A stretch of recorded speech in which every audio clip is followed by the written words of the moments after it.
nexo de causalidade com impotência sexual ou não? Isso é um mito? Como é que é isso? Juarez, infelizmente, isso não é um mito, não.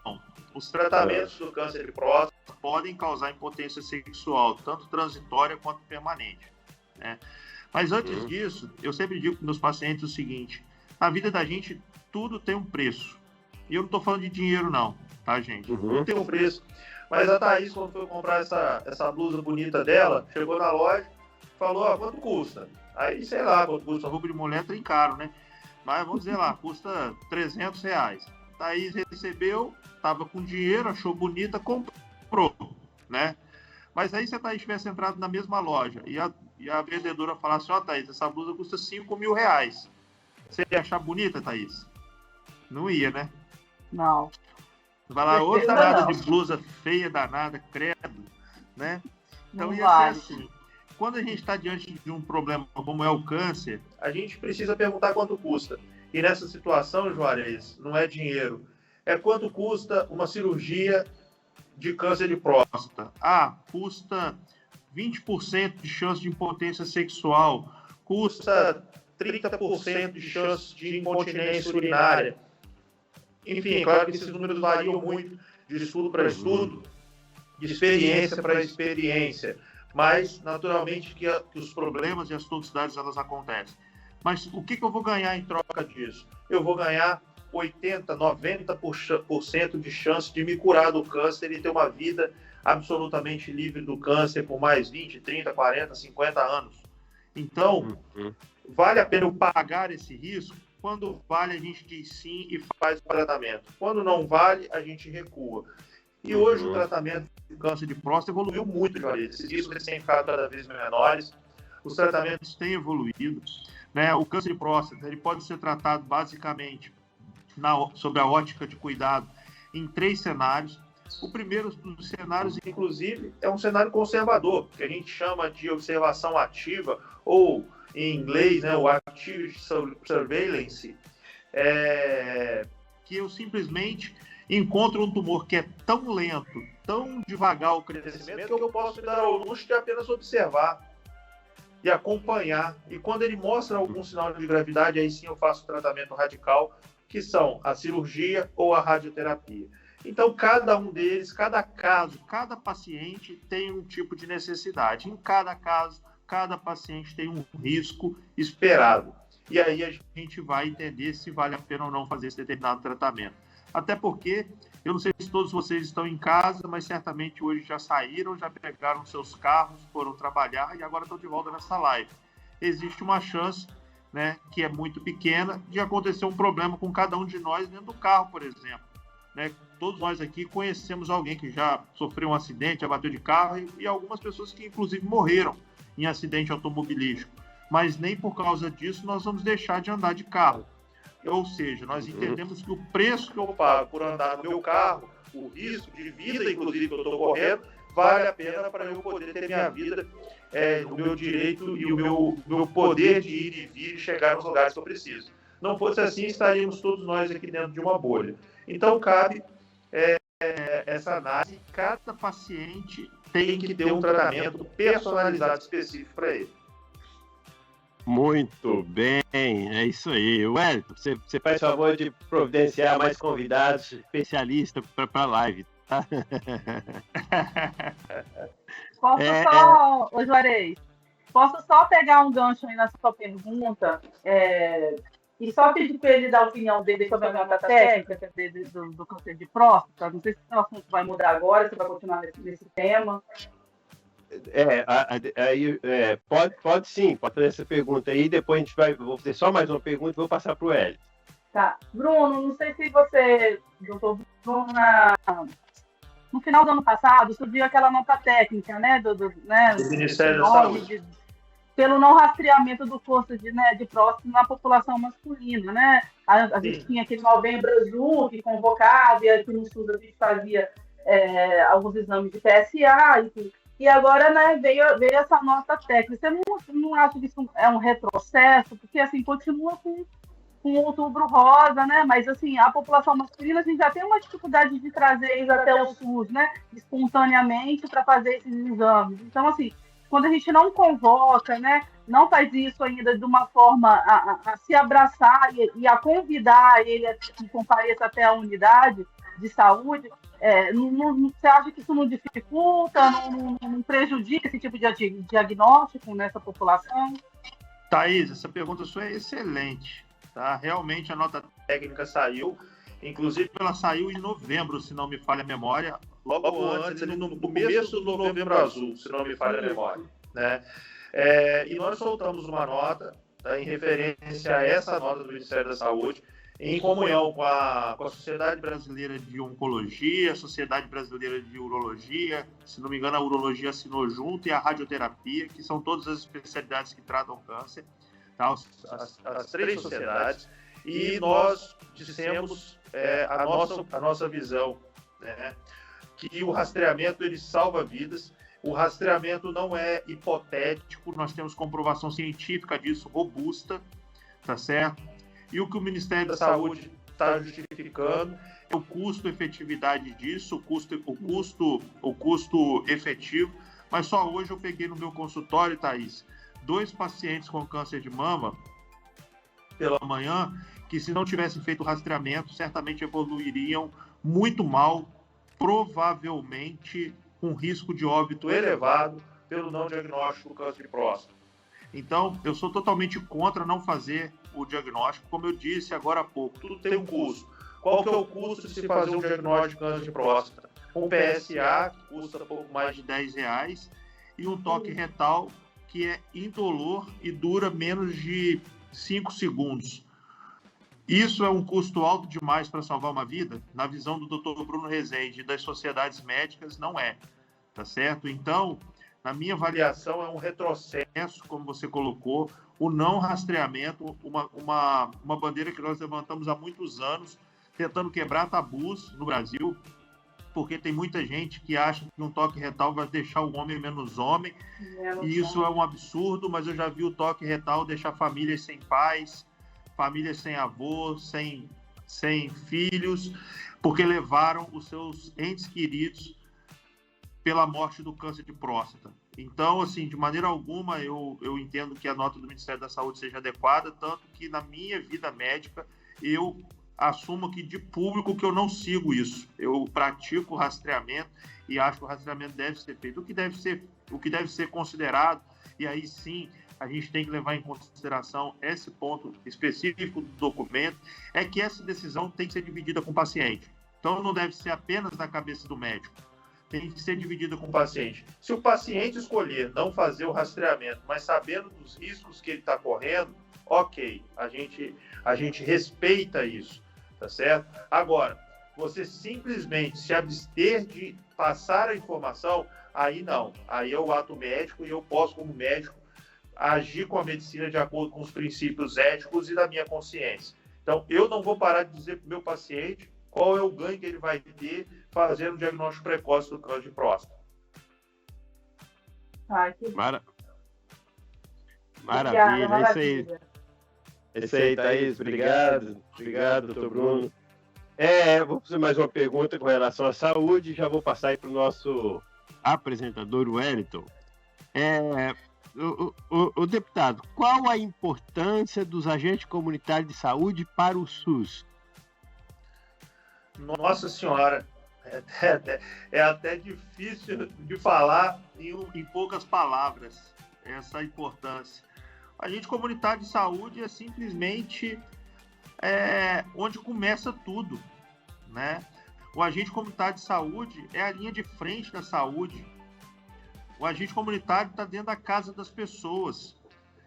Ele é a porta de entrada da saúde na casa das pessoas. Eu acho que a maior importância dos nossos ACS é ser o nosso principal representante, né?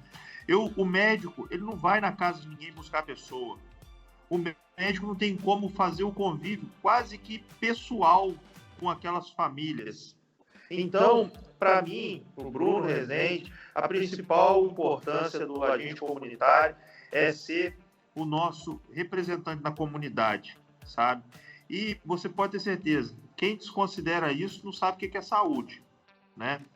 E o agente de endemias, nós precisamos tê-los também em altíssimo nível de consideração. Hoje nós estamos passando pela dengue. Olha o que está acontecendo. Nós já tivemos capixabas que morreram de dengue esse ano. E nós estamos com o governador tomando medidas emergenciais para o controle da dengue. A gente tem que valorizar o agente de endemismo não é só na hora do surto ou da pandemia. Nós temos que valorizar esses profissionais dando condição de que eles previnam que esses surtos aconteçam. Então, está aí mais um profissional que está diretamente ligado ao controle da mortalidade, da mortalidade por doenças e que estão dentro da casa das pessoas. Acho que se eu fosse elencar, o principal papel seriam esses. Maravilha, obrigado, deputado, obrigado. Todo mundo que está assistindo a live, você que está assistindo, você curte, compartilha, comente e pode fazer suas perguntas. Nós vamos passar aí para o deputado e ele com certeza vai responder, tá bom? Quero agora passar aqui para o nosso ilustre apresentador, presidente dos agentes comunitários de saúde de combate às endemias do Estado do Espírito Santo, o Wellington, que é agente comunitário de saúde e fisioterapeuta. Obrigado, doutor. Satisfação novamente estar nessa live com a presença do nosso ilustre doutor Bruno Rezende. E nas minhas observações aqui, eu não vou fazer perguntas, não, vou fazer algumas considerações históricas. Eu costumo dizer que o SUS, eu entrei no SUS em 2010, para atuar como profissional de saúde em 2010. Então, eu costumo dizer que o SUS, ele parou de demonstrar, os profissionais do SUS, nas últimas décadas, e a pandemia veio para poder liquidar isso, o SUS deixou de expressar suas manifestações sensoriais. E hoje, por exemplo, a gente está vendo o resultado disso, ou seja, a questão da falta de profissional, neurologista, todas as áreas, todos os segmentos, o primeiro comentário que o senhor fez aí, do Vigarelli, a primeira pergunta. E, para piorar essa situação, a pandemia veio para poder criar um divisor de água. E aí, o doutor Bruno sabe com muita propriedade em relação à dengue. E aí eu vou fazer um registro aqui, esse registro fica como parte, claro, eu sei que tem alguns representantes do Legislativo Estadual assistindo essa live. Na segunda-feira, nós participamos de uma audiência na Justiça do Trabalho, que é o prédio do TRT, anexo à Assembleia Legislativa. E em cima do estacionamento da Assembleia Legislativa, em frente ao Shopping Vitória, ao lado do Corpo de Bombeiro, tem diversos focos de dengue. Diversos. É uma parte do estacionamento que não tem como drenar água e, infelizmente, lá tem dengue. E aí, o que acontece? A gente vê o governador do estado fazendo uma declaração de emergência em relação à questão da pandemia da dengue, mas a gente observa que, desde 2019, os municípios, eles não investiram nos profissionais. Um exemplo, eu vou citar também um exemplo, que é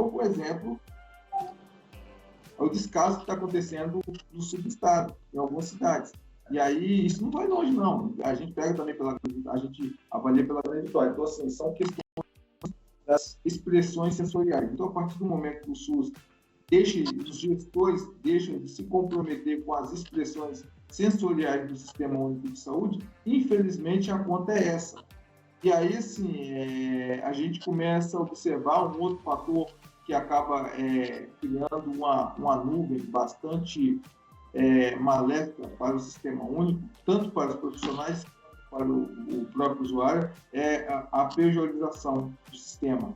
E aí, hoje, a gente tem diversos profissionais em todos os segmentos, em todas as áreas do Sistema Único de Saúde, que eles não têm especialização. E aí, o que acaba acontecendo? com a probabilidade, a possibilidade da pejotização e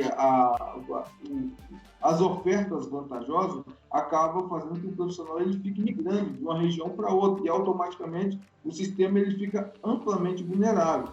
E aí a gente pode observar a questão do nosso Estado. Infelizmente, o nosso Estado passa por esse processo de decadência do sistema único. E futuramente isso é mais crítico porque esses profissionais, eles não, os municípios acabam não repondo. Por exemplo, na área de neuro, é um exemplo. Em todos os segmentos é um exemplo. E aí eu gostaria também de fazer uma observação. Eu era conselheiro, atuei como conselheiro gestor, conselheiro municipal. De 2014 para cá, os hospitais estaduais do Estado de São Paulo, a gente pode pegar alguns hospitais de referência, vou pegar o Brasil, ele fechou as portas para alguns setores. Por questões organizacionais do governo do Estado, etc., que não cabe estar entrando aqui em médico, acabou desconstruindo todo o histórico e o objetivo municipal das expressões sensoriais que esses hospitais expunham para a população. E aí, nós temos outros fatores que evoluem também, que têm relação direta com as comissões intergestoras regionais, que debatem sobre as organizações dos hospitais, dos atendimentos nas 3 regiões de saúde do Estado. Nós temos as comissões intergestoras bipartite, que não focam no contexto da coisa, e aí nós temos o pior de tudo, que acaba comprometendo todo o sistema único de saúde, que em setembro de 2023, o Estado do Espírito Santo apresentou 38,6% de absenteísmo só na região metropolitana, E aí, de consultas agendadas. A gente observa que não existe uma integração entre as regiões de saúde. Esse é um primeiro fator. E segundo fator, as estruturas secundárias, terciárias de gestão e coordenação, elas não conversam entre si. Às vezes, vou citar um exemplo, eu sou agente comunitário de saúde e o ano passado eu recebi, se não me engano, 3 ou 4 usuários que já faleceram e a consulta é agendada. Aí a gente vai verificar no sistema, como a maioria dos agentes comunitários de saúde no estado do Espírito Santo não tem acesso ao cartão do SUS, quem faz da baixa no sistema não é o agente comunitário de saúde, é um outro profissional da referência. O que acabou acontecendo? O sistema mantém o cartão do SUS do usuário falecido ativo. O que acontece? Quando alguém está entrado no sistema, na regulação, existe disponibilidade para agendamento. A consulta é agendada, chega na unidade de saúde, se descobre que o usuário, infelizmente, acabou falecendo. Essas são algumas situações que acabam acontecendo no nosso estado. E, infelizmente, isso só tem cada dia mais piorado. Porque, a gente citou o exemplo da dengue, eu citei o exemplo de um caso emblemático, dele que eu até encaminhei para a sua assessoria, o nobre deputado. A sua assessoria até me respondeu, e mandei as imagens, referente à questão da própria Assembleia Legislativa, que ele está numa região onde passa em média ali, uma média de 5 a 6 mil pessoas diariamente para acessar o shopping, acessar a Assembleia Legislativa, acessar o TRT. Então, assim, são alguns exemplos de comentários que eu estou fazendo à parte para poder evitar, para poder simplificar as coisas. E aí, é esse comentário que eu tenho a fazer em relação a todo o contexto da fala da Thaís, do Dr. Juarez e do Dr. Bruno. Wellington, se eu puder comentar, não vou me alongar, não, porque a fala do Wellington dá um congresso. Só essa fala do Wellington aí, a gente focar aqui até semana que vem discutindo, que não vai exaurir tudo que o Wellington colocou aí. Mas vou tentar ser sucinto nas considerações. Primeiro, com relação à Assembleia, Wellington, eu costumo dizer que a dengue tem que começar a cuidar dentro da nossa casa. Antes de chegar na Assembleia, a gente tem que olhar cada um de nós que está nessa live hoje, como é que está dentro da nossa casa e fora da nossa casa. A gente fica aqui falando de dengue, mas será que tem água parada dentro da casa de vocês que estão aqui conversando comigo agora? Então, a gente precisa olhar isso. Será que não tem garrafa vazia, parada e agora está cheia d'água porque está chovendo? Será que não tem? Então, dentro da minha casa e fora da minha casa, eu posso dizer para você, Wellington, não tem. Porque eu mesmo chequei isso, tá certo? Então, tá tudo certinho. A Assembleia Legislativa é uma outra casa que não é minha, é de todos nós. Que bom que você fez essa observação, Wellington, porque lá a Assembleia é sua casa, é a casa do povo, todos nós temos que cuidar dela, tá certo? É um bem público. E para você ver que nós damos completa e absoluta atenção a todas as sugestões, críticas, divergências ou não, a indicação do nosso presidente, Marcelo Santos, já foi feita baseado nos seus comentários que você encaminhou para a nossa assessoria. Então, eu posso dizer para cada um de vocês que está aqui agora me assistindo, participe do mandato do Bruno Rezende, assim como o nosso presidente Wellington participou hoje à tarde. Faça sugestões, faça suas considerações. Não precisa concordar comigo, só precisa ser bom para o povo capixaba. E com certeza, Wellington, o seu comentário vai ajudar não apenas a Assembleia, mas toda aquela redondeza de Vitória que vai se beneficiar do cuidado adequado da Assembleia Legislativa. Então, nós vamos buscar essa informação e, se de fato estiver acontecendo, que ela seja sanada. Com relação à logística de integralização do sistema, eu sou um apoiador, talvez aceitando a divergência de muitos de vocês, podem concordar ou não com isso. Acho que o hospital tem que ser especializado, tá certo? A gente tem um hospital que não é especializado em nada, isso de qualidade de serviço, a gente não pode mensurar, não pode não ter indicadores adequados, e a gente vai cuidar por cuidar, tratar por tratar, e isso não é cuidado adequado. Hoje, a rede capixaba de hospitais credenciados da rede, nós estamos falando de nível de acreditação ONA, nós estamos falando de DRG, que é controle de qualidade, entender se o paciente está ficando o tempo certo ou não internado, se ele está reinternando, qual que é o tempo cirúrgico, o tempo de uso de sala de centro cirúrgico. Então, vários indicadores estão sendo criados. E principalmente dentro dos hospitais filantrópicos, hoje nós temos os indicadores muito do que a média nacional. Ou seja, o sistema de saúde capixaba, apesar de haver vários problemas, como você mesmo elencou, Wellington, nós, comparativamente ao resto do Brasil, nós estamos muito na frente. Isso não quer dizer que nós já chegamos à reta final. De maneira nenhuma. Nós precisamos melhorar muita coisa, como nós estamos aqui conversando até agora, esse tanto de falhas que acontecem no sistema. Então, existem hospitais que, quando eu simplesmente abro a porta de maneira indiscriminada, eu vou colocar resfriado no lugar que devia estar deitado um paciente com AVC, um paciente infartado, um paciente com uma doença grave que induz e inspira cuidados muito mais especializados. Então, o que nós precisamos sim ter no Espírito Santo é acesso qualificado, Wellington. E isso independe daquele hospital, literalmente do lado da sua casa, poder ou não chegar no pronto-socorro e entrar nele. O que você precisa é, quando você precisar, desde um resfriado até um AVC, um câncer, você ter o acesso. Então, a minha briga sempre, por bom sentido, né, é de buscar o melhor acesso e, naturalmente, dentro da regionalização, que esteja dentro da sua região, para que você possa reduzir, inclusive, como a gente já disse hoje, o absenteísmo. Não adianta eu ter um serviço lá do outro lado do estado, lá na divisa com a Bahia, e o paciente ser de Mimoso do Sul não vai lá, entendeu? Ele não tem condição de ir. Se for um tratamento de radioterapia, por exemplo, que é a minha especialidade, às vezes ficar 2 meses tratando diariamente, como é que faz? Não faz.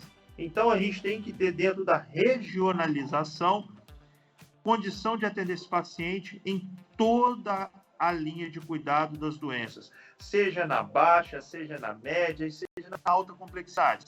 E eu moro aqui em Cachoeiro, estou no sul do estado, tem um monte de problema, Wellington, mas eu tenho que dizer que nós precisamos olhar também para o norte e noroeste do estado, que hoje carece de hospitais qualificados. Nós temos alguns bons hospitais, mas ainda muitas áreas de vazio assistencial, tá certo? Como, por exemplo, a política do AVC, que eu tenho defendido tanto, de maneira tão veemente. Eu que participei da minha gestão no Hospital Evangélico, nós abrimos a unidade de AVC aqui no Hospital Evangélico, hoje nós podemos cuidar dos pacientes com AVC, mas estou defendendo arduamente a abertura da unidade de AVC lá no Hospital Rio Doce, em Linhares. Uma doença que mata ou sequela em até 6 horas, não pode ser o tratamento só em Vitória. Nós temos que ter um tratamento perto de casa. E hoje, mais do que isso, eu sou defensor do que a gente chama de telestroke. Porque o que é isso? Cada hospital que tem uma tomografia, ele pode tratar AVC na fase aguda. Então não precisa chegar na unidade de AVC, lá no Hospital Central, ou aqui no Hospital Evangélico, ou mesmo no Hospital Rio Doce. Se tem uma tomografia, seja em Guaçuí, Mimoso, Itapemirim, nos outros demais hospitais da região do norte do estado, todos podem tratar AVC. Então, o que eu defendo sempre é a atenção qualificada à saúde e disponibilidade de serviço para o capixaba, seja lá onde ele estiver no nosso território.